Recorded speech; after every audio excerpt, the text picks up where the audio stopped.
Welcome to No Instructions. I'm Josh. Oh, man. I'm Bob. You cleared your throat. Yeah. You hesitate in this game for 1 second. What's going on? Nothing. How are you? I'm doing pretty well. How was your Father's Day? It was good.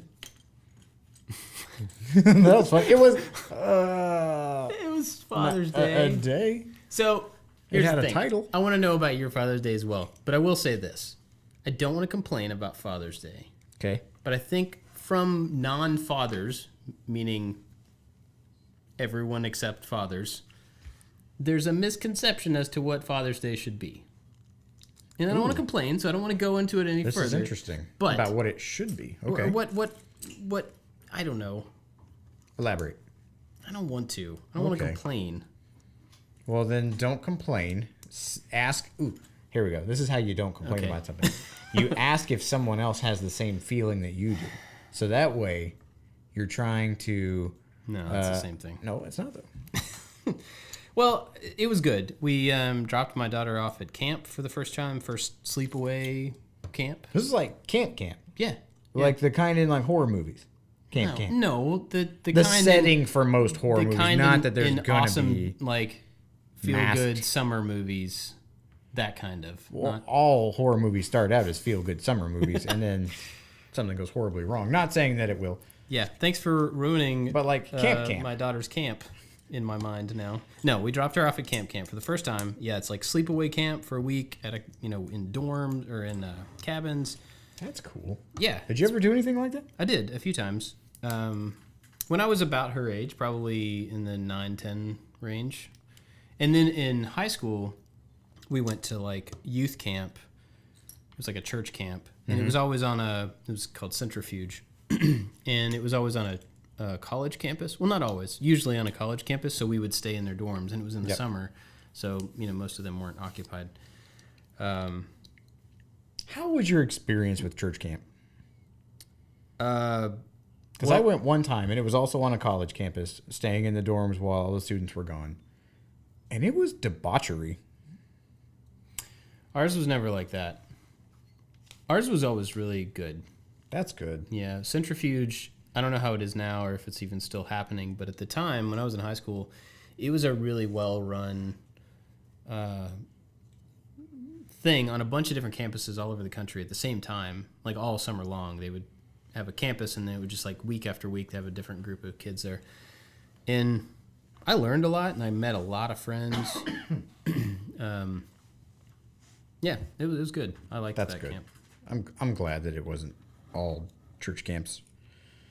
Because, man, that was crazy. It was lawless anarchy. And then, like, oh, you got to meet at the auditorium this time for, like, your group activities. And then they would have, like, a big communal, like, music number or something going on. But most of the time, it was like, all right, you have to be at X place at this time in the morning. And then after dinner, you're kind of left to your own devices. And it was raunchy. No, we Raunchy didn't. old church camp. I mean, it's possible that there was stuff happening that I wasn't a part of. I guess that's always a possibility. Yeah. But ours was pretty well chaperoned, and we were kind of busy the whole time. So I don't think, there was some free time, but there wasn't a lot of time for us to get in trouble, I guess. Anyway, we dropped her off at camp. Which was kind of a big deal because it's just like our first kid to go off to some sort of sleepaway camp. Not like I was worried about it or anything. You get sad? It was just no. Okay. I mean, I was happy for her. I was glad that she was going to do something with one of her best friends, and there were a few people there that she knew. But most of the girls at the camp she's not going to know, so she'll get to meet new people. And it was a performing arts camp, and she's really into that in different ways. So I think she was interested in going for a couple of different reasons, which was cool. So she gets back tomorrow. I'm looking forward to that. But we dropped her off, and then the thing that is Father's Day that I'm not a fan of started. And this is not a complaint. I don't want to complain. It is a complaint, but I don't want to complain. You're venting. I don't want to vent, though. I don't want to be like that, like, oh, poor me, I'm dad. Well, I'm sure you're probably not the only person that had this experience. No, but, all right, so my wife is awesome, and she wanted that day to be, like, I don't make a big deal out of these days. Sorry. Hi, Anthony's cell phone. Hi, How are you? Anthony just got a text message from someone. She wanted me to be able to do what I wanted on that day with my family. Yeah. So I think that's where it breaks down. The intention is wonderful. Right. But the problem is, like, execution. If you are surrounded by your young kids, and I think this probably gets better as they get a little bit older and more mature. If you're surrounded by your young kids, you have a responsibility to them, no matter what you want to do. At least, I think reasonable people, maybe terrible fathers, don't feel that way. But so you have a responsibility, and so you can't just take a day and be like, "Oh, we're gonna do whatever I want, and the rest of you can just deal with it." Yeah. Because they're going to complain about whatever they don't want to do sometimes. And that's going to make what you want to do not fun. All that's being, what's the word? I hedged what I wanted to do, how I would have spent my day if I didn't have to take care of anybody else. And instead just tried to think about, like, well, what can we do that everybody's going to enjoy? We'll have fun. Maybe it's not really what I want to do, but I still have to make the decision because it's my day, apparently. I would have rather, I think, in the long term, just been like, hey, let's all think of something fun that everybody will enjoy today, and let's go do that. And not feel the pressure of, like, you have to come up with something on your own that everybody's going to enjoy, because that's what it felt like. Stop messing up Dad's day. Yeah. And it was really funny because they've been arguing a lot lately. I guess it's summertime. But they would be arguing, and then one of them would look over and see me, like, about to explode and be like, oh, you're ruining Father's Day for your dad, to, like, his brother. And I'm like, no, man, no, you're all doing it. That's pretty good. So anyway, be more considerate of father. Yeah. And so at the end of the day, we did stuff, and we had a good time, and we played games, and we had ice cream, and we, whatever. At the end of the day, it was like they all came in from playing outside. It's kind of late. They should be in bed. But I had told them, like, you come in and we'll pick a show and we can all watch something together. So we get in there and Jenny says, all right, everybody sit down. It's up to Daddy, whatever he wants to watch. And I was, like, done with my decisions at that point. I was like, nope, I don't want this. Nope. I will watch whatever you guys want. You guys get to pick. And I'd said it in a way that probably made her feel bad, and I really didn't mean for that to happen, but at that point in the day, I was just like, I don't want to make any more decisions. I mean, to be totally truthful, Father's Day and Mother's Day, for that matter, should be like a chance for that person to, like, not have any responsibility, a day off, because we all have so much responsibility all the time. So I don't know that I do this well enough for my wife on Mother's Day, but I should. She should be free of responsibility and guilt and everything. Like, she should be, if she wants to be with the family, great, but she should not feel bad for even a split second about, like, going to do whatever she wants on her own without having to worry about any of us.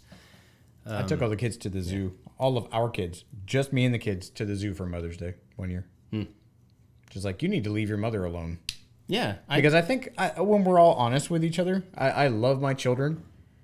But what I want more than, like, a new tie or a hammer is for everybody to just be cool. I think that's, Just chill. Yeah. Please. Like, if we could sit down and we're going to have a briefing. This is Father's Day. What I want for Father's Day. I love your scribble marker pictures. I love your dad with the D's backwards. I love it. But what I really want is for you guys just to be cool. Please. I don't want any, and that was my Father's Day. I don't know what we did.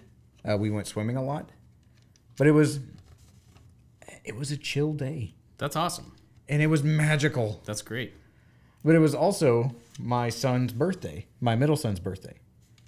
And so my wife kind of did the same thing. She's like, okay.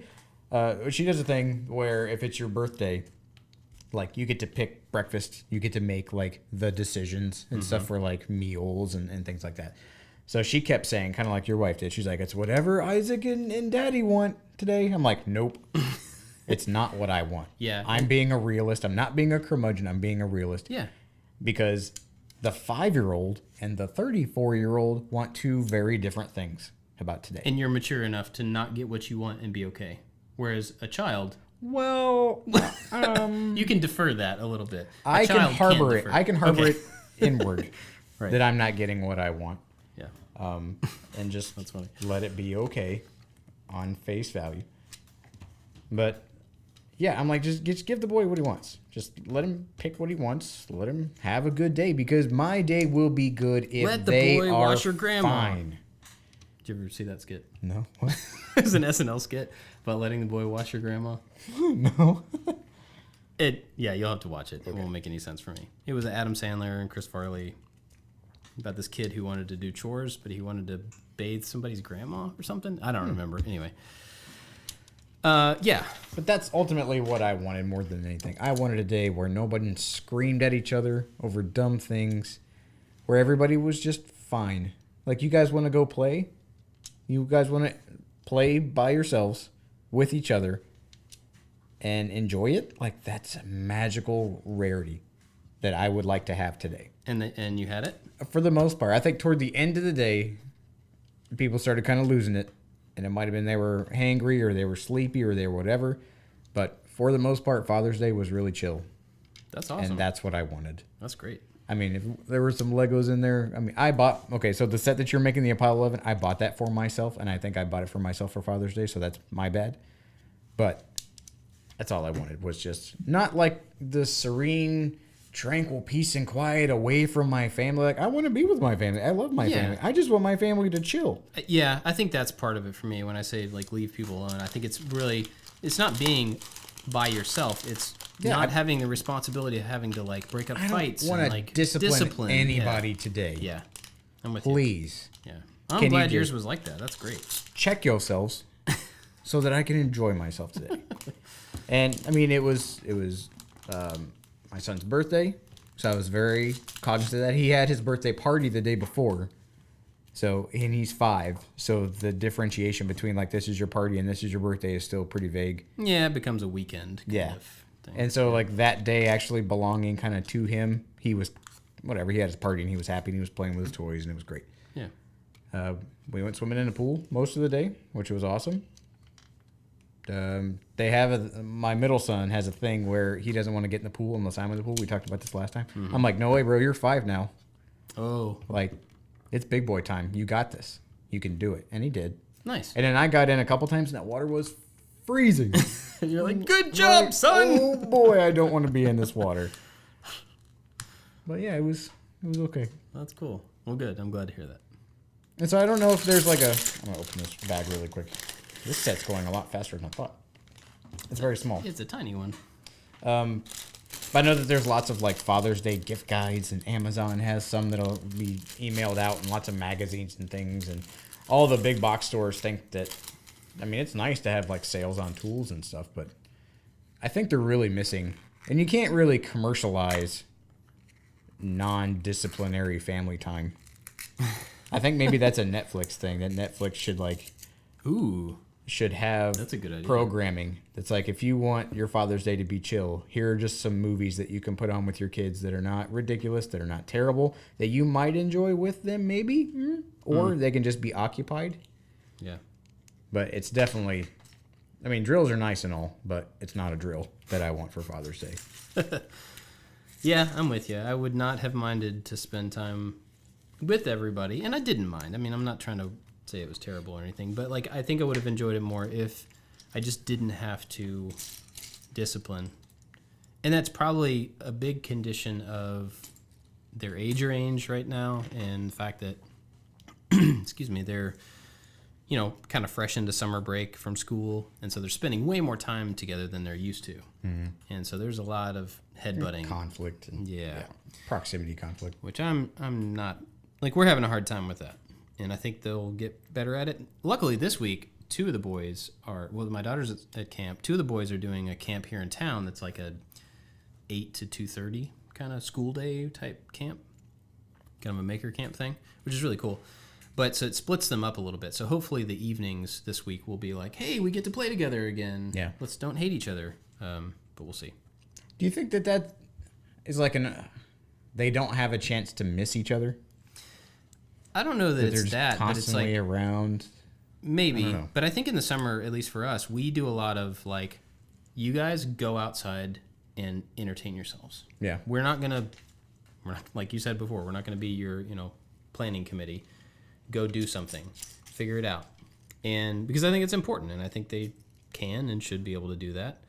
But I think a lot of times they get out in that environment and they can't figure out what to do, and so they start just playing some random thing that not everybody wants to play, and then somebody gets aggravated, and then the game kind of goes awry because somebody's aggravated. Yeah. And it's just like this downhill thing. I don't know. I don't think it's that they don't miss each other. I think they're just not used to spending that much time around each other, and they have to like put up with the boredom with other people who are bored, and it turns into fighting and stuff. I also think my youngest son is at an age where he's older than, so he's not like the littlest. I mean, he is the littlest one, but he's not like a little kid anymore. He's a kid, but he's not really sure how to do it. What do you mean? Like the older boys and my daughter have been through following an older one around and just kind of like, I'm happy to do whatever you tell me. You want to play this game? Sure, I'll play with you. Whatever. And then they've grown into the thing where they're the one coming up with the ideas, or they're the one with the interest in something. And I think he's past that I'll follow you around and do whatever you want phase. But he's the youngest, so nobody he can't come up with an idea and everybody's like, yeah, that sounds good, let's do it. He's just stuck there. He's vying for validity in what he's trying to do. Kind of. And I think he's not at the age where he really stands up for himself yet. So if something goes a way he doesn't want, or he gets hurt, then he's still in the I got a tattletale thing. But he's too old to do that, and he should kind of deal with it and figure out, how to deal with it himself. So I just think he's in kind of a weird maturity spot there. But well, they were over at my house the other day, and your youngest son and my youngest son, they had a blast. They were building Legos. Yeah. They were having a good old time. Yeah, I think people closer to his age, he probably doesn't have that quite as much with, Well, it's funny, the age ranges that our kids have, which is not terrible. It's not really drastic. Which one of my kids get excited about which one of your kids? Yeah. And it changes. Yeah. Kind of depends on what they're playing or what they're into. Yeah. Because you would think the similar age ranges kind of match up, and that's usually not the case. And it's not consistent. Yeah. And they're like, oh, is so-and-so coming over? Oh, is this one coming over? Yeah. I'm like, yeah, I mean, they all kind of are. Yeah, it's kind of weird. And even within my kids, they're 6, oh gosh, I've forgotten how old they are. 6, 8, 10, and 11. Which sounds like they're probably all into similar stuff, but the interest level and stuff and how you play and how you want to spend your time in that range of 5 years, 6 years is huge. Yeah. And so there are certain times of the day where they can all be together and they can figure out a game to play or something, but the rest of the time they are just going in different directions and they're just not into the same thing. And I think as my oldest is going into junior high this year, middle school, whatever they call it now, I think that spread's probably going to open up a little bit more. Because right now, after 5th grade, he's like, I'm still an elementary school kid, and I'm still into all the same stuff. But as soon as he hits that middle school, this is a guess. Cool anymore. Yeah, I think there's changes are going to start happening with him, and that's going to push that separation a little bit further. I could be wrong there. I wonder how that's going to be between your oldest son and my oldest son. I don't know. I mean, my oldest is not mature in any way. He shouldn't be. He's still a kid. I don't know that all of the parts that I look at him, the things about him that I see as immature or young, I think are going to be there for a while. And that's fine. I don't mean that in a negative way. But I don't think he's going to all of a sudden turn super cool. But I think he's just going to be into different stuff over the next couple of years. And the other kids are still going to be kind of in that same area that they are now. The elementary school. Right. I don't know. We'll see how it turns out. I could be way off. I've never had kids before, so who knows? What if he thinks the dinosaurs aren't cool anymore? Oh, boy. I don't think that's possible, to be honest. He is such a dinosaur nerd. I can't imagine that would even ever change. But Well, what else is going on? What are you working on, by the way? We didn't talk about that. I'm putting together this. This is the first of these like Lego Star Wars. It's not really a mini set. It's like an in between thing. It has two, because Lego used to come out with a really small, single ship Microfighters. Right. That's what they call This is not a microfighter. I don't know what the box says that this. Oh, it says it's a microfighter. I guess it's a dual set of microfighters. So it has the escape pod and the big walking lizard that came with a the Dewback. re-release. But I like the escape pod. It's called a Dewback. Okay, it's called a Dewback. That's great. I'm proud of you for knowing that. Thanks. I always like the escape pod because this thing seems really insignificant. Wow, stumbled on the word. Yep. But like without this little thing escaping the blockade runner, the whole thing would have been a bust. That's true.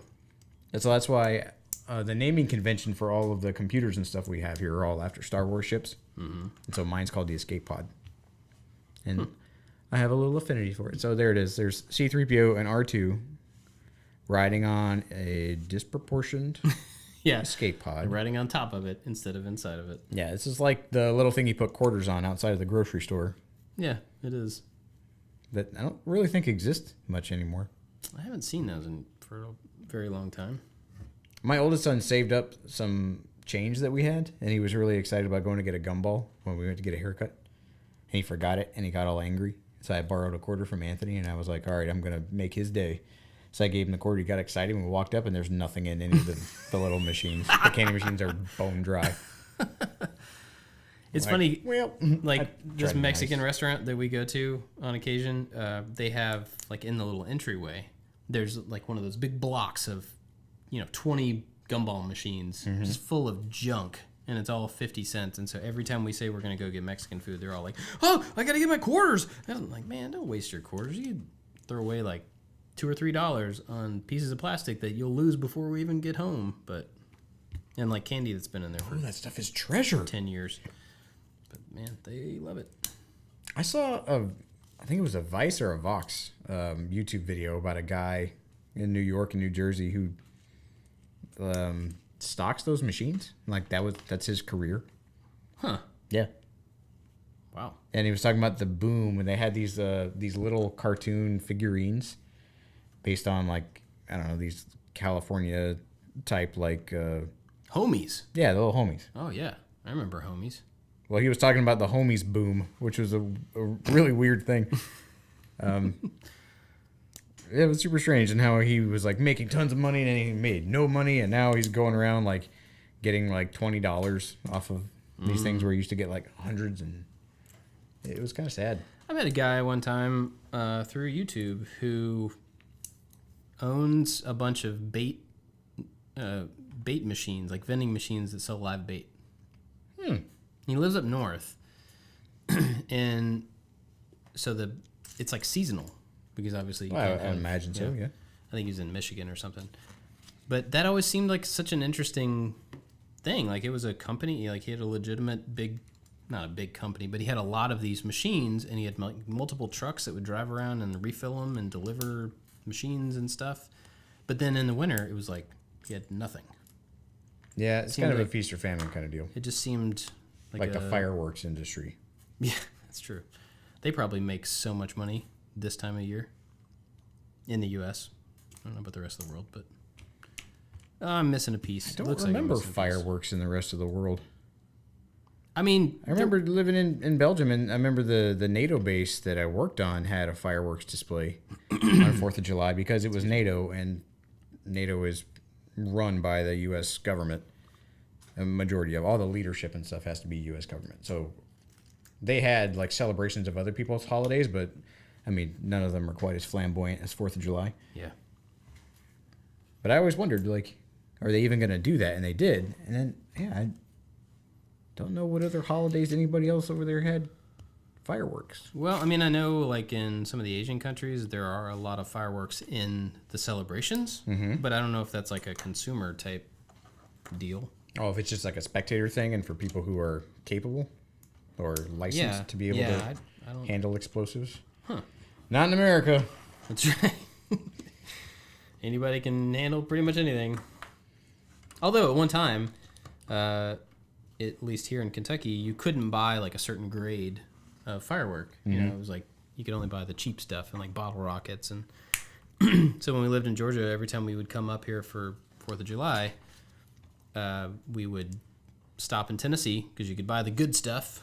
And I would always buy $100 worth of these explosions and then bring them up. And then that made me the cool uncle. Yep. It's the best way. Yeah. It was the same way in Florida for a while. We had a lot of wildfires, and the majority, and it's really dry in the summer down there anyway, and a lot of the good fireworks were banned. But then you could drive right up where we lived. The town that was on the Florida and Alabama border was called, guess what? Florala. That was actually the name of the Florida, town. Alabama, yeah. I always thought that was just like a generic term for that area. No. Wow. It's called Florala, Alabama. Wow. Okay. Cool. My mother-in-law lives there, owns an antique store. So if you're anywhere near Florala, Alabama, man, that's just like a weird gumball. Alabama. It's like you got a bunch of... But it's honey in there. Alabama, not in Florida? Yep, it's right over the line. There's not really a city on the Florida side. It's in the county where I grew up. It's just like the woods. And if it does have a name, it's because somebody wrote it on one of those tiny little green signs that the government makes. There's not like a store or anything. It's just like the woods with random houses. Huh.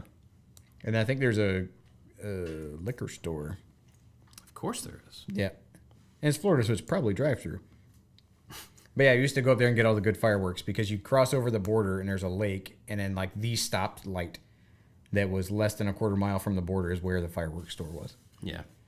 Well, in Georgia and South Carolina, it was the same way. Like Savannah there was a river in between Savannah and South Carolina. So you could basically throw a Frisbee across the river and get in South Carolina. And so people would drive right across the bridge, and the only thing right there in that little area were like strip clubs and fireworks stores. And so that's where everybody went for those things. And you come right back to Georgia. Seemed kind of silly. I remember one year, it had to have been the year 2000. It was the Y2K big party that we had at my friend's house. We went to Florala and got probably like $200 worth of fireworks. Weird. With his neighbor or with somebody, I don't know. I went with him. These big, massive things that were in these packs, and they had a lake in their backyard, and it had a big dock. And I remember my dad being a fireman, and everybody was out there having a good time, and whoever was lighting off fireworks was lighting them off, and then like a spark or something landed in the box of fireworks. Really? And just like went crazy and started shooting all over the place, and everybody started running and freaking out.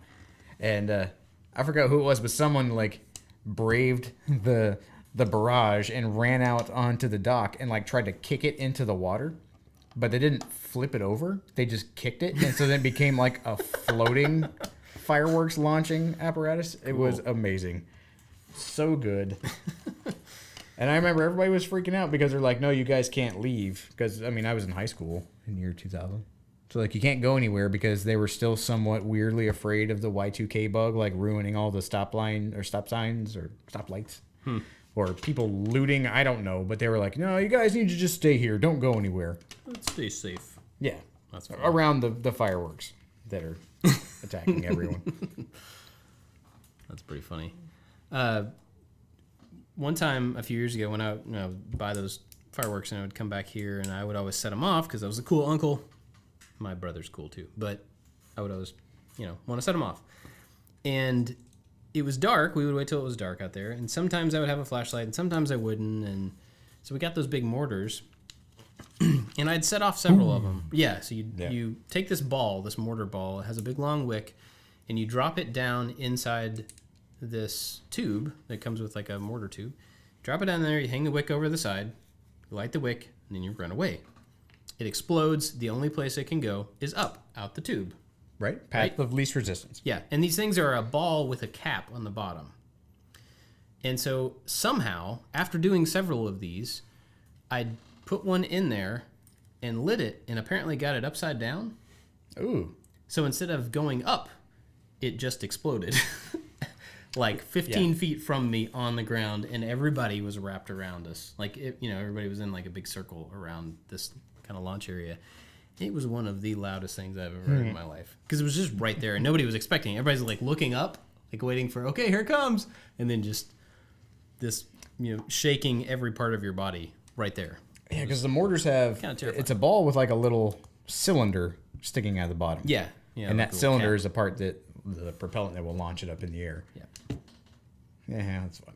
Yeah. Not really. It wasn't a lot of fun. And then one time when I was actually here at this house, I was setting off black cats. Yeah, just the the ones that tiny like little are all firecrackers. connected and just like snap really loud. Yeah, but I was doing them one at a time. And I remember we're sitting on the gazebo, which is still back there. I was sitting there with my grandfather and my grandmother. And I remember my grandmother saying, don't light the ones with short fuses because you won't have time to throw it. And I'm like, no, I'm good. And I lit this one, and before I could even get the lighter away from the thing, it exploded in my hand. Ouch. And yeah, and just, it had like a weird kind of shock feeling because it was just all that in between two fingers. And it felt like my whole arm had been electrically shocked for a while. And it was really loud. But it wasn't a bad explosion or anything. I remember that one pretty vividly. Now, knowing that, are you going to let your kids play with black cats? Not for a long time. I remember the first time I bought fireworks by myself. Because I mean, my parents were very safety conscious. My mom was a nurse. My dad was a fireman. So they were aware of all the things that could hurt me. And they had had all the terrible stories about, the time they had to save somebody or this kid came in with no fingers. And I'm like, yeah, I know. That sounds bad. But I'm not. I'm way smarter and better and, not as dumb as whoever that person was. And I would go to my aunt and my uncle's house and spend the summers up there. And they were super relaxed. They didn't care about much of anything. And so I'd buy like a whole bunch of fireworks and light them off and do all the rebellious things that my parents were too safety conscious to let me do. Then I joined the army. Did a bunch of crazy, stupid things. It's kind of weird that, like, I guess this happens with every generation, but I remember so many things as a kid. Not like, and I was a good kid. I mean, I didn't do terrible things, and I wasn't overly dangerous, but I just remember a lot of things that potentially could have been bad. And my parents never, like, stopped me. They didn't, well, that's not true. I remember a lot of things that didn't get stopped. There wasn't a concern for me lighting fireworks. There wasn't a concern for me riding my bike all around the entire town by myself at like 8 or 9 years old. Yeah. And when I think about those same things for my kids, I'm like, there is no way. Give my kid an explosive and some fire? Are you crazy? See, there's so many people that think that that's like the downfall of a generation. That's like, they call it helicopter parents. And I don't know if it's this negative attribute that we as modern parents have, or if it's just like, that seems dangerous. It's like an awareness maybe instead of... Yeah. Yeah. Because things in life have gotten, I think, you're able to see all of those horror stories or the things that want to give you pause when, our parents may not have thought it was a big deal or may not just have known that, like, oh, seatbelts in cars. Like, I didn't have seatbelts in my car when I was a kid, so why should anybody else care about seatbelts? Yeah. Or, like, our friends had the station wagon that had, like, the back in it where, like, you look backwards. Yep. And now people think that that's dangerous. And I remember, like, the Tesla has seats that face backwards in it. The Model S, you can get, like, a crazy third row where you put people in the trunk, and it just, like, sits backwards. Huh. I mean, I wonder if that's, like, if there's an awareness... Well, I don't even know how to say this. But, like, I wonder if it's... We all survived. So I don't think it's necessarily bad to be more aware. And obviously we can see more of the world in real time than we could at that time. And so that's probably why people are more afraid of it. But I don't even know how to say that. We can be more aware without being overly protective. And I don't know how to do that, but I would like to do that because I would like for my kids to have the freedom to screw up and to explore and not, I don't want to helicopter them. I also don't want them to die. Yeah, I'm a big fan of them not dying. So I'm not sure what the thing is there. I guess it's, case by case, teaching them how to make responsible choices by themselves and then hoping that they will do that when they have the opportunity to do something that could otherwise be stupid. I remembered...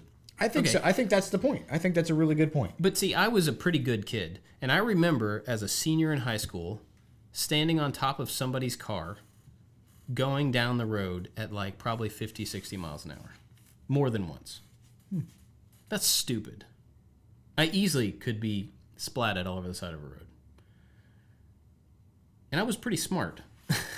And Yeah, so, but you're like, a teenager though. Like, well, I know, but I mean, like, my kids, even if when I think about something like that, that's just like, it wasn't bad. It was just really, really unwise. yeah. And I can't stop them from doing that because I didn't do that with my parents' permission or anything. But And wisdom comes with experience, and I think that you can't fault somebody for not being wise in the moment when they're trying to figure it out. Yeah. I mean, you talked about the car. I remember we used to play a game. It didn't have a name, but we used to take the big trash cans that the ones you have out there that have the big wheels on them that you pull down to the driveway.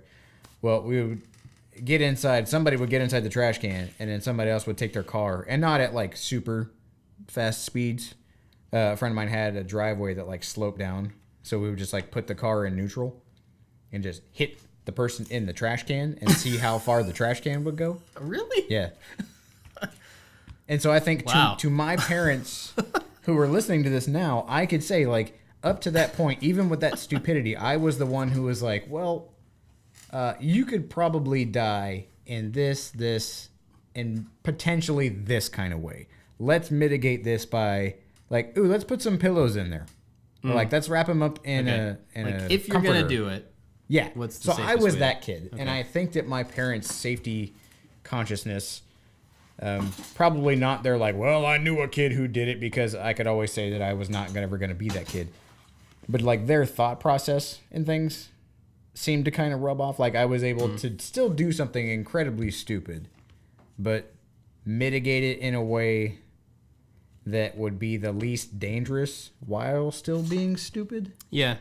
But I think I that understand that set me up really well for life, because life is just a whole bunch of crazy, dangerous potential moments. And if you stop and you're able to kind of, in a way, weave your way through the potential hazards and address them as best you can, and then just kind of go for it. Like, that's why bungee jumping and skydiving and those things exist. Like, those things are extremely dangerous and ridiculous. Why would somebody do that? Like, well, it's pretty fun and you learn a lot about yourself, but I'm not going to jump off of the bridge without the bungee thing attached to me, and I want to make sure the bungee thing is attached to me properly. And so I think maybe then not being risk averse or going like, no, don't do that. Don't do any of that stuff. Like, you could get hurt. Don't do it.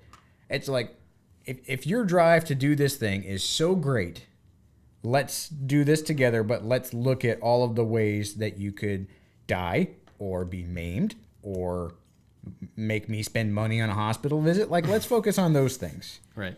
And then if you've addressed enough of them, I'm like, well, just live your life, buddy. Have at it. I think that's an ideal way to think about it, and I agree. But when I think about those few really dangerous, dumb things that I did, there was none of that. There was me being a good kid, a smart kid, and then just at some point thinking, putting that on pause. This seems like a good idea. And there's nothing about that that's a good idea, to be on top of a car going that fast on a curvy road, and I can still picture it. Was it awesome? It was awesome. Did you ever see Teen Wolf? Yeah. It was that. Oh, okay. But on a curvy back road in Kentucky, that you shouldn't do that. Don't ever do that. I don't think I've ever told the eggplant story.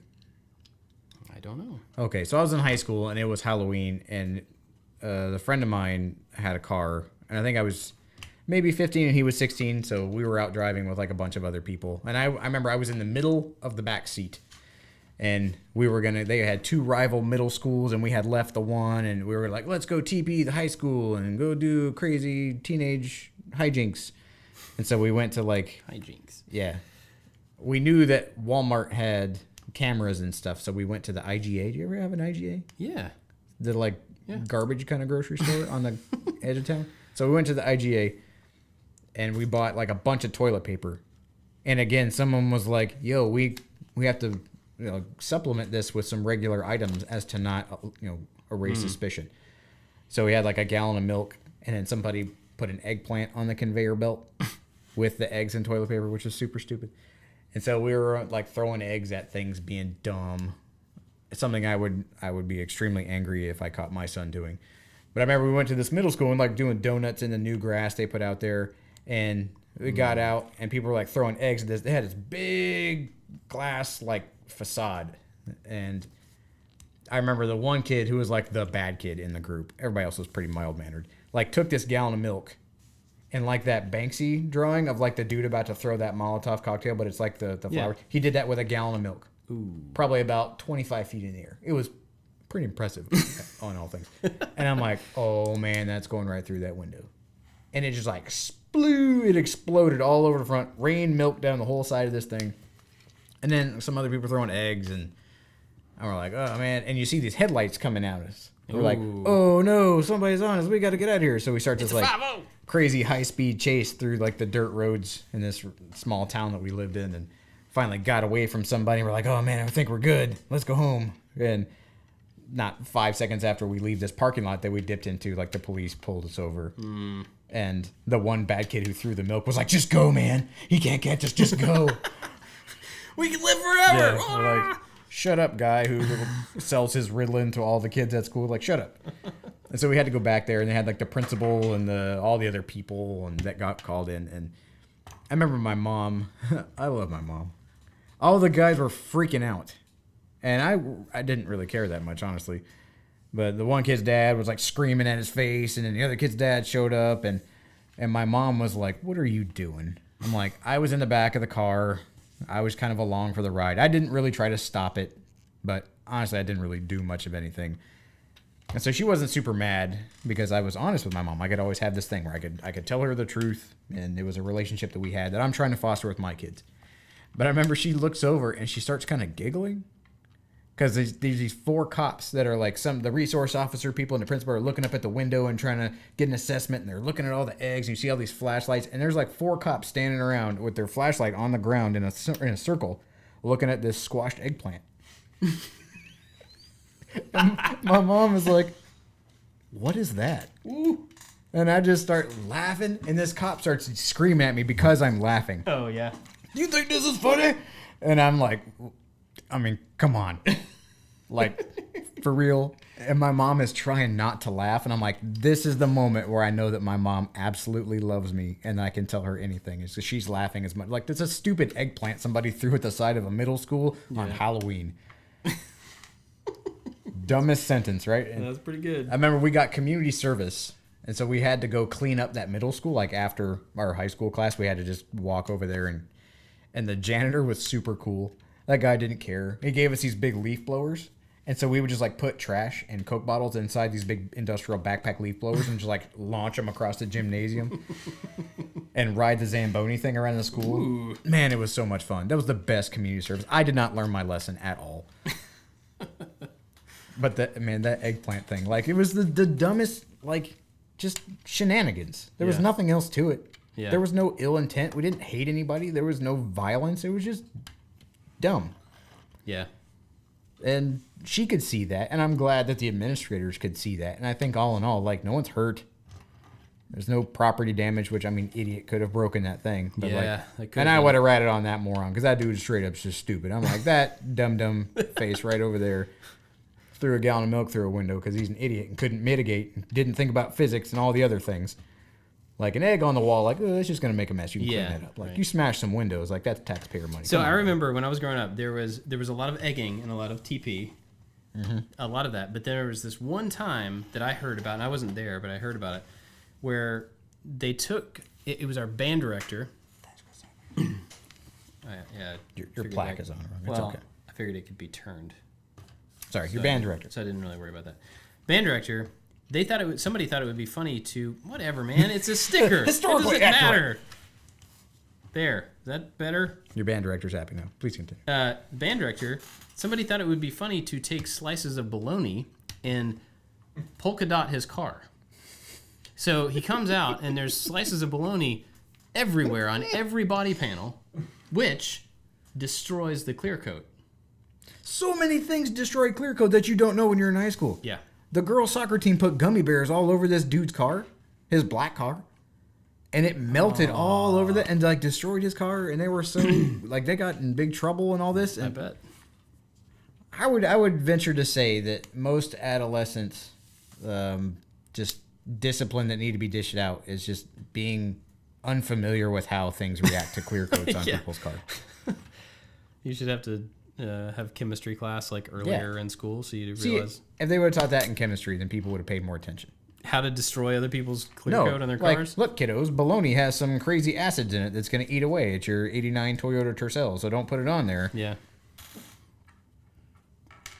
But it was funny, though. I mean, the reason I brought that up... That is really funny. It was funny, but it was also terrible because it ruined the paint on a car. And that's sad. Yeah, but that takes it over the line from, like, you can wash the egg off to now somebody has to pay for paint. What is that sound? That's the new printer in there. I think it's done.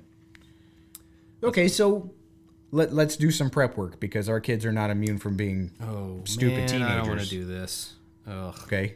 Mr. Claggett, this is Officer Davis.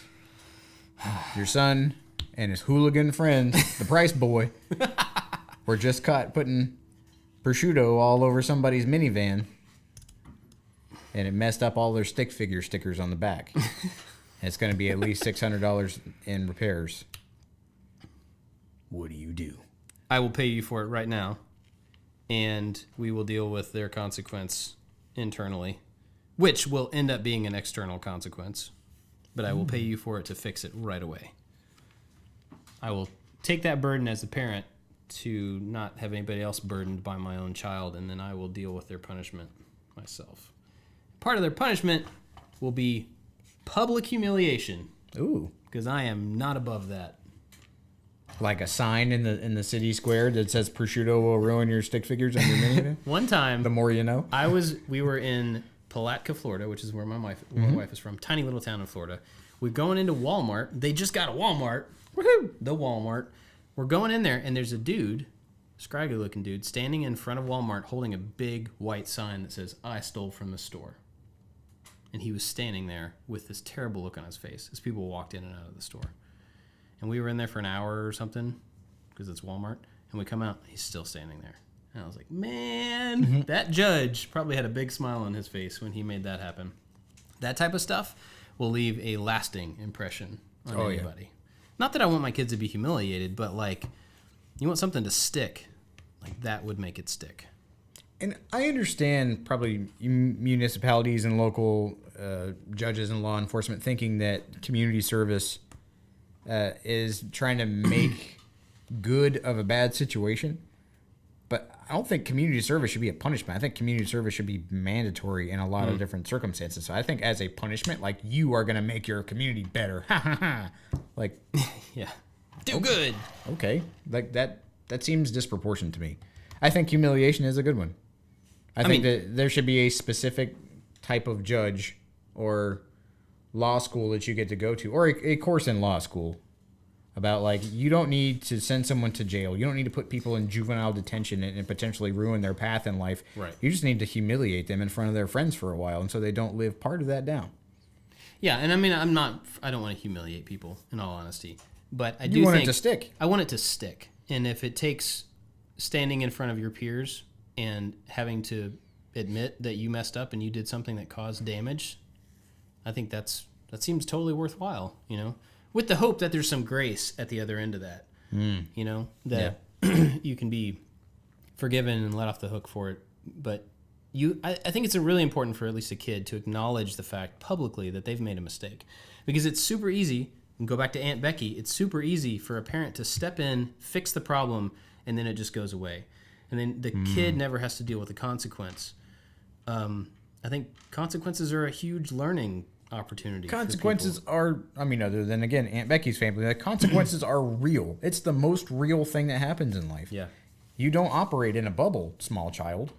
The things that you do have repercussions, and good and bad. Right.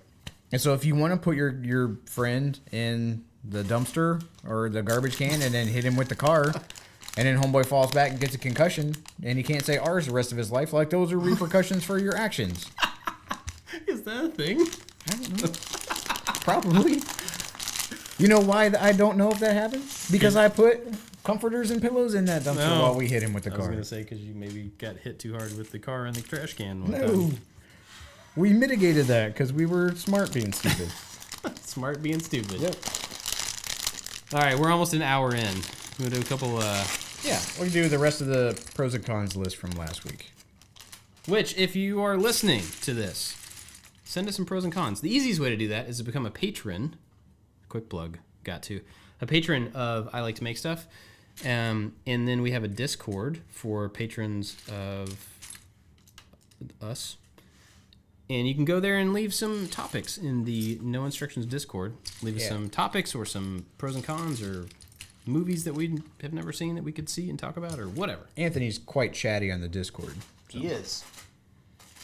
All right, so Anthony, I don't know who gave us this list. You sent this one more to me. bag. Sorry. Right in that microphone. Brandon can cut the mic down. It won't come out. No, I don't. You're stirring a pot of Legos with your microphone at this point. I'm trying to. There's like bags and bags and bags. I'm almost done. One more tiny. Done. Okay. These suggestions are from Brian H. Brian H. Brian H. Now I have to do this. Thanks, Brian H. Okay, right, go. So he had the list from last week, and we're continuing on. So the first one, e-bikes. Bicycles with electronic motors. Yeah, e-bikes. I mean, what's the difference between that and a scooter other than like form factor? Yeah, I think that's it. Really? You don't look like a 6-year-old? Or is it like a moped style where you can pedal it? Yes, I think that's what it is. Because I've been on this, like, I want to research motorcycle thing, and electronic motorcycles are becoming more popular. But then there's wheels, just like a tire and a wheel assembly you can put onto your, like, standard bicycle, and that is a motor. And so it's like a motorized assist. So it's kind of like a moped, but without a gas motor, just an electric motor. I mean, I don't know. I've never used one. I guess it could be a pro given your situation. For me, I would kind of rather have a bike and a motorcycle. So that I don't feel like I would need both of those things. But, you know, if you have one vehicle and you need it to do a lot of different things, I guess, I don't know. I think I'd be for it. Like, I want a motorcycle just so I can kind of commute back and forth when the weather's nice. And I did that on the bike, but it's like super hilly here. So if the electronic motorized assist can give a little oomph for those hills, then yeah, Oomph. I'm all for it. It's an oomph bike. Yeah, that's what they should call it. Oomph bike. Ooh, we should just start another company called Oomph Bike. Got it. Done. Oomph.com. How many ooms is that? And is it a PH or an F? Schlorpy. We got to Google Trends oomph, how people spell it. The second one is car shows. Is this like in real life or like TV shows? I'm going to say real life. Okay. Like a display of vintage cars. Ooh, I love car shows. I think you actually meant TV shows. TV shows? Well, we talked about TV shows like Top Gear last time. Yeah. Okay, well let's flip that. Like there's a fair or a parade or whatever, and people bring their really nice cars and they show them off. I think those are super cool. Yeah. I love walking through and looking at old cars because, well, so when we were in the UK recently, we went to the National Motorcycle Museum in the UK, and it's all British motorcycles, and there were 5 big rooms, I think 5. And these rooms were packed. This isn't like there's a one over there and there's one over there. These were rows of motorcycles that were almost touching. And I don't have any clue how many, easily 500, maybe 700 bikes.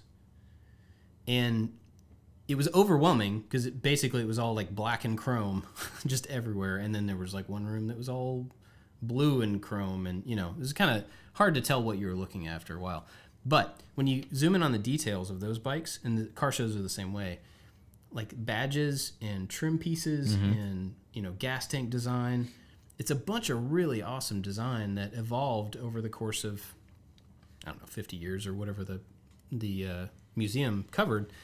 And cars are the same way. Like you see design evolve in all of those body styles and body panels and the way things are manufactured. I love looking at that stuff. I like looking at the details, not necessarily like standing back and seeing a big truck and be like, oh, look at that big truck. It's like, look at that hood ornament. Yeah.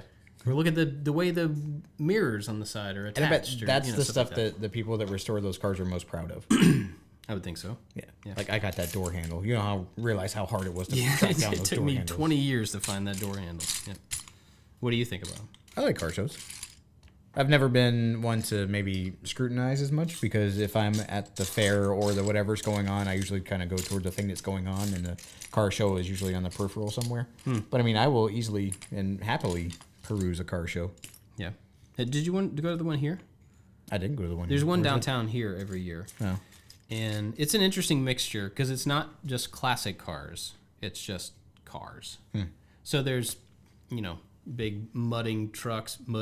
Some super swampers. There's little tuners. There's classic cars. It's just like everything. And they're not, I don't think they were sectioned off by type. So you're just kind of wandering through a bunch of random stuff. Yeah. Like some of it's cool, some of it's not. But it's still kind of neat to walk through. Neat. I had another thought and now I forgot. Oh, car shows. Like, have you ever been to a trade show, like a car trade show? No. I went to SEMA one time in Las Vegas, which is actually another one of the things. It's on the list, yeah. And it's this like trade show, and it's gigantic. And it covers, this was a long time ago, but it covered every type of like car part, like aftermarket part. It covered manufacturers of certain cars. It just everything. And it was so overwhelming, but there was some stuff there that I had never seen. Some stuff that was super cool. You know the Ford GT, the like race car looking GT? When you walked into this one room, this whole hall that was all Ford, the way that you got into the hall, they had taken a GT and cut it in half. I don't know how they cut it, but it was complete. It wasn't like they had taken the body and cut it in half. And then they cut right down the middle of the engine. Like water jet the whole thing? It looks like it. Oh, that's sad. And you walked down the entrance to this thing was walking through the middle of a GT. Wow. It was super cool. And you wouldn't see that anywhere else. Yeah. Right. Anyway, those are pretty cool if you're really into cars. Well, how was the rest of your... your... is going, so... I'm Las Vegas is also on the list. I'm fond of Las Vegas. I mean, I know that there's really a whole bunch of reasons people want to go to Las Vegas. I mean, we were visiting people on our way to Washington. We took like the long way around. And I guess maybe just the glitz and the showmanship of that whole town I was not used to seeing. So it was, I don't know, it was kind of neat. I'm not one to gamble because I think it's kind of futile. I think I don't want to waste my money somewhere. So I'm not going to be sitting at slot machines or playing blackjack. But I just thought that like this weird desert oasis that is just kind of meant for showmanship. I think it was nice that one time I went. I don't know if I would go more or why I would need to go, but like we went to go see Blue Man Group. That was super cool. Oh, yeah. I want to go see the Cirque du Soleil, the Beatles show, which I'm pretty sure is in Las Vegas. I've been a couple of times, and I think I had that same reaction the first time I went. I'm like, wow, this is so much light. It is so much of everything. Then I think the second time I went, it was like, ooh, this is so much of everything. It just feels, it's totally opposite of my personality, the entire city. Oh yeah. But and I think the wow factor the first time was there, and the second time it was just like, this is just excess in every way. Oh yeah. And I don't know. It's not interesting. One time was enough for me. I didn't hate it, but Yeah, and we stayed with people, so I mean it was a much more like kind of smaller and like intimate setting where we stayed in people's houses and we had like personal stuff. So it wasn't like let's go and stay at Caesars and go eat at the whatever crazy buffet and gotcha.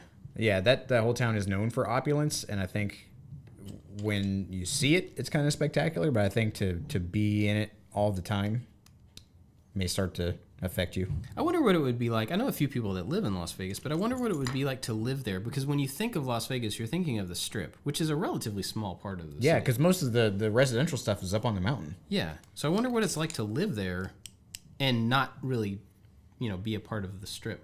Like, I don't what know. else is there? Being from the Panhandle of Florida, we're used to tourists all the time. And so it was really frustrating because you couldn't get a parking spot or everything was more expensive because they catered to tourists. And I imagine that city would have that 10 times over. And the housing boom, I mean, it's a service community. So they're building up these big McMansion-looking houses for people that need to service all the tourists. And I'm sure when the economy went bad, then it was really, really crazy and sad to live in certain areas of that town. But I don't know. I mean, I got no beef with Las Vegas, but then again, I've only been there the one time, and that was good. Yeah. Yeah, I mean, the times I've visited are enough. I didn't hate it, but I don't think I'll have any reason to go back except for like a specific event or something. Yeah. But What about the circus? I went to the circus one time in Savannah when the kids were really young, and it was fine. It wasn't amazing. It was I'm trying to think. I guess it was the Ringling one. I don't really remember. It was fine. They dug it. Con? Hard con. Really? I don't ever want to go to the circus. Why is that? I am not a fan of clowns. And the circus just seems extremely unappealing to me.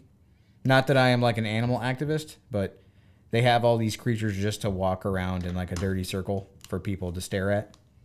And that seems like a really sad existence for anybody, let alone anything that doesn't really have a say. So the mixture of, I know that there's clowns there. I know that there's a bunch of animals that are there just to like try to wow people.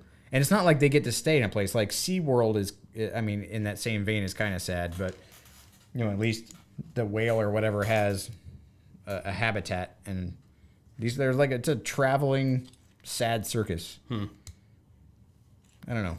I think they're mostly shutting down. I'm sure there are still some going, but I think for that same reason, a lot of them are just kind of dying off. Or they're becoming less about animals and more about acrobatics. And because I know the one that we saw, there was a lot more, there were some animals, but there was a lot more people stuff than animals. Do you see circuses and Cirque du Soleil being the same thing? One just being more permanent and opulent? I don't know. The only Cirque du Soleil thing I've seen was a kind of seasonal holiday, and it was more of like a, I mean, it's just a performance. Yeah. But like a people, you know, highly trained. Yeah, like acrobatics. Yeah. Sometimes. Yeah. Like and it was very musically based and stuff. I don't know. I see those as kind of different, but I've only had one experience of each of them too. So. Yeah, when I see the little circus flyers at like restaurants or whatever, kind of by the counter where you pay, like, ugh. Nope. I'm not gonna go to the circus. Yeah, and I'm not gonna take my kids to the circus. And it's not that I am like trying to instill in them this disdain for animal cruelty or clowns. The second one I could probably do that easily, but that's something that I don't want to be around. So don't ask Dad to go to the circus because I'm not going. You know, I've never understood the clown thing. I mean, I'm not. Whatever. Everybody can dislike whatever they want. You know, I'm not. You mean someone's desire to want to be a clown? No, like I don't see what the huge. I don't have an aversion to clowns.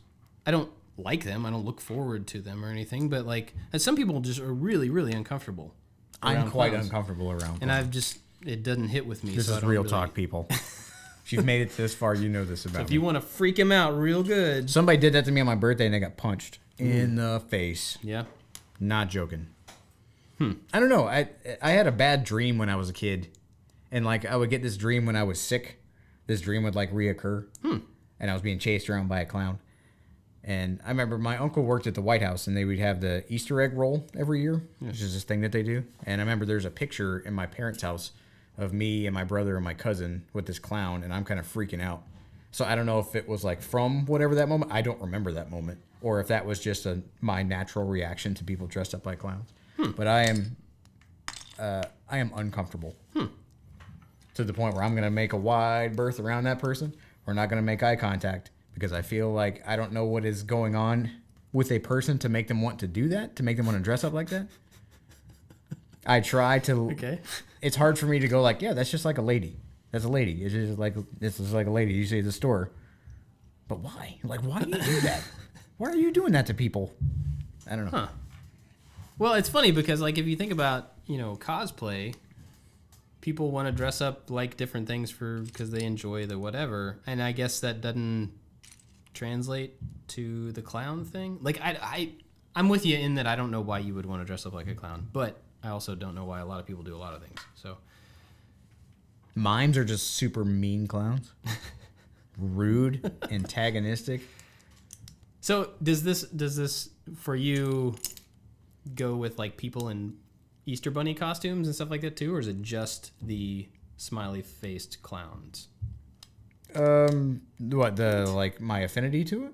Yeah, I mean, I am indifferent to people that dress up like characters. Okay, gotcha. But if that character happens to be a clown, that's different, and I don't know why. Okay. I remember I tried to watch it as like a grown man. I'm like, you should be able to do this. This is Tim Curry. You know it's Tim Curry. Like, you've seen Tim Curry in lots of stuff. It's just him in a different thing. Can't do it. Huh. I can't make it through it. I mean, I wouldn't have any interest in watching that, so I wouldn't watch it. But I don't have like a, Yeah, I don't want to do it. Yeah. No. Cool. Yeah. Now we know. Hooray for me. That's something about me. Okay. We're all now closer. Do we have any other pros and cons on there? I think that was probably enough. Yeah. Okay. Someone asked, also, are there any podcast recommendations? Not necessarily maker-oriented, just in general. I spend a lot of time at a desk all week. Just need some good audio entertainment. Well, No Dumb Questions, I think, is the one I would almost always recommend. Yeah. I think they cover a lot of different stuff. They're just fun to listen to. They're friends of mine as well, so I want to recommend them. But if you're listening to this show, you probably already listened to No Dumb Questions, I'd imagine. The first No Dumb Questions I listened to was the one where they talked about the night terror monster. Oh, yeah. I was hooked. Yeah, that was a good one. I'm like, this is real talk. That was good. Yeah. And then I was on an airplane one time, and there was something about the ones that they find things funny, where Matt and Dustin were talking about things in life where they think are hilarious, and they just started cracking up like a bunch of little kids. And then I'm cracking up like on a window seat in a packed airplane, looking like some maniacal idiot, just laughing to myself. I can't wear my clown costume, so I'm just going to sit here and laugh like a crazy person. But that's a good one that has never... Like, I listen to Radiolab, and Radiolab can get very heavy. Yeah. And can weigh on you, and has a lot of social issues that, can try to help you be a more enlightened person to the plight of others. But No Dumb Questions they can talk about subjects that could be very impactful, but they do it in a very uplifting and upbeat and non-soul heavy way. Yeah, I agree. Do you have any other recommendations? There is a series that Radiolab put out about the Supreme Court called something. That's an odd name for a podcast about the Supreme Court, but crap, what's it called? I'll allow it. I don't remember. But I really like the law, like all things lawyer-ish related to being a lawyer. Especially the Supreme Court, I think is really cool. Because a lot of things that people are upset about in life that they can try to blame a politician, or politicians think that they can change, it's all in the Supreme Court. And those big, massive cases all usually boil down to like a single person or a group looking for a poster child to plant a claim onto. And they would normally go out and find the person that, these huge, massive, sweeping court cases kind of boil down to. And it's really interesting to get their perspective on things. And it's very interesting. What is it called? I don't know. I've actually been looking for some new podcasts as well, and I haven't really found anything that... A lot of people recommend things, but they just don't sound like something I would want to listen to. Like, it's not topical enough for me, and I don't know what I'm looking for. So it makes it kind of frustrating. But... Well, every once in a while, depending on what they're talking about, I'll listen to How Did This Get Made? And it's a pretty raunchy, like it's vulgar, but it's these three guys, actually two guys and a girl. They're on a bunch of movies. One guy was in John Wick 3, the homeless guy. Oh. He's on that. Oh yeah. But it's funny to hear them talk about a movie that I have never seen. They just pretty much rip on terrible movies, and it's really fun sometimes to listen to them talk about a movie I've never seen, because I'm like, this is just bonkers. Like. That makes no sense, and you don't know what's coming next because they're just talking about a movie that's really stupid.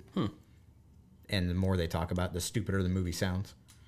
It's like if you were going to listen to somebody explain Birdemic to you for 40 minutes, laughing the entire time, which I'm pretty sure they have done. Oh, yeah, probably. Yeah.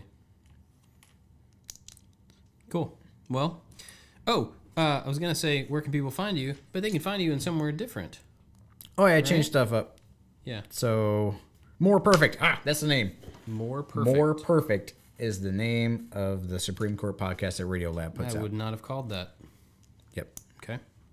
And from the ground up. Keith Decent's podcast. You listen to that one? Oh yeah, I have. Yeah, That's really good. You I should was listen to actually that too. I recorded a line for that one episode of that. Oh, well, I did. Lottie does right. I record 2 podcasts. Oh yeah, fine. Yeah, so the PI workshop on social media is kind of not around anymore. The YouTube channel is still there because people like to watch RV videos that I don't want to make anymore. So if you're interested in anything RV related, you can go to the PI workshop on YouTube, and I'll get your 0.003 cents per view. But on Instagram and Twitter, it's Josh Makes Stuff. Josh_makes stuff. There you go. I think that's important to note. Yeah. Because I make things, and I don't need to hide behind a alter ego with bad branding anymore. There you go. Thanks, Forby. Did he tell you that? Indirectly. Yeah, okay. No. He did it in the nicest Forby way possible. Okay. When we were at Maker Faire, he was sitting in the crowd, and we came down, and he was like, we need to talk about your branding. Well, yeah, I know. He's like, and then he'd ask me a bunch of questions that made me go like, yeah, I don't need to do this anymore. It's not a business.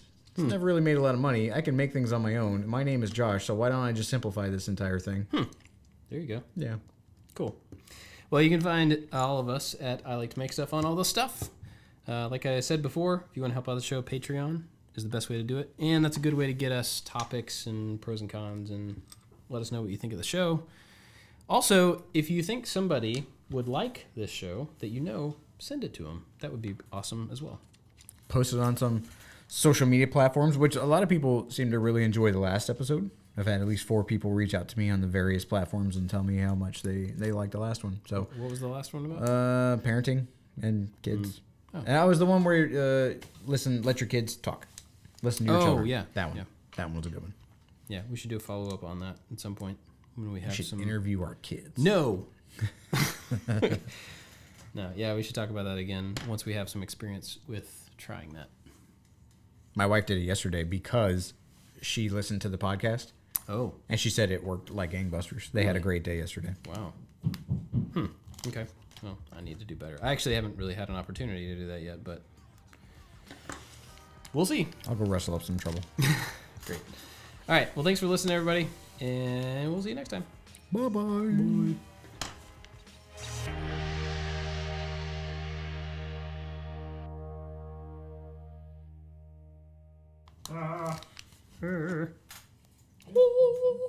Should figure out how to fix my throat before we record podcasts.